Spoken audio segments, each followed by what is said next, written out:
Welcome to Take 5, your 5-minute inspirational message from Solid Rock Drogheda.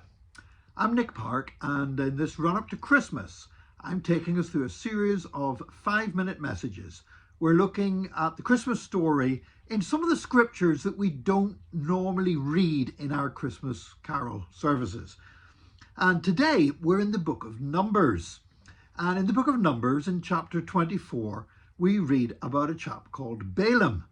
And Balaam, of course, was the prophet who I was going to say the prophet who spoke to the donkey, but more importantly, the donkey spoke to him. And he was not one of the Jewish people, and yet he was somebody who was used to hearing from God. And a king, Balak, hired him to go and curse the people of Israel.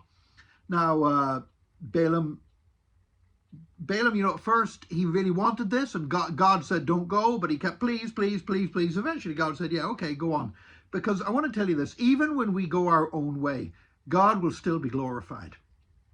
And anyway, Balaam goes and he's paid to curse Israel. And twice he stands up and he tries to curse Israel, and he cannot do it.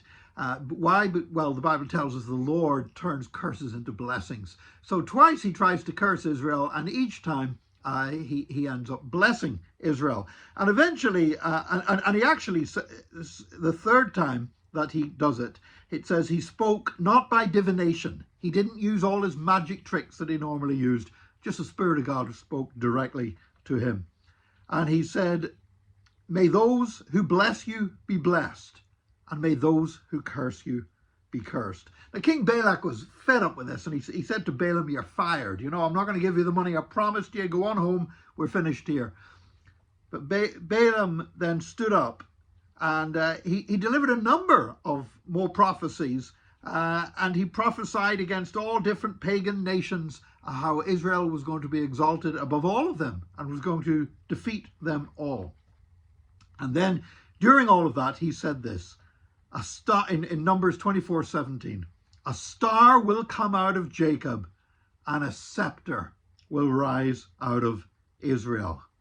And this wonderful picture of a scepter, the scepter that would be held by a king, and a star announcing the king that would bring Israel victory, and was the reason for all of Israel's victories. And we know, with the benefit of hindsight, of course, that that king is Jesus Christ, the Lord of Lords and the King of Kings.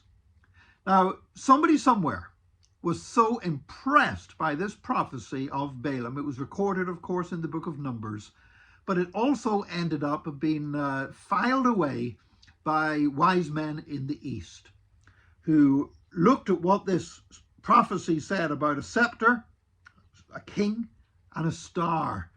And they put it away in that bit of information likely to be useful. I don't know if you have maybe a drawer in your house where you keep the stuff that you haven't got to use for it right now, but you feel it's going to come in useful down the line, so you want to be able to find it in a hurry. Well, that's where this prophecy was put until the day came whenever a star did appear in the sky, an unusual star that was rising up out of the land of Israel. And the wise men in the East looked at that star, and they went and they pulled out this prophecy, and they said, yeah, this is what that's talking about. This is talking about the king that's going to come out of Israel. They believed that so much, they invested not only their best wise men, but precious gifts, gold, frankincense, and myrrh, that they sent to be presented to this king. Of course, we know now that king was Jesus. That king was not in a royal palace. That king was lying in a manger in Bethlehem. But Balaam, all those centuries ago, had been given this insight by God. And God drops this wonderful little bit of the Christmas story into the Old Testament in the book of Numbers for us to know that God does nothing by accident.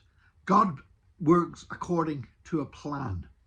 God already knew what was going to happen in Bethlehem. God already knew that the people were going to come from the east, and God was just putting everything in its place for that to happen. And that's for me, is a wonderfully comforting part of the Christmas story. It wasn't something God did on a whim or in the last minute, but it was part of his eternal plan for the salvation of mankind. There you have it, the gospel story, the Christmas story in the book of Numbers. Join us again tomorrow for another Take 5, your 5-minute inspirational message from Solid Rock Drogheda.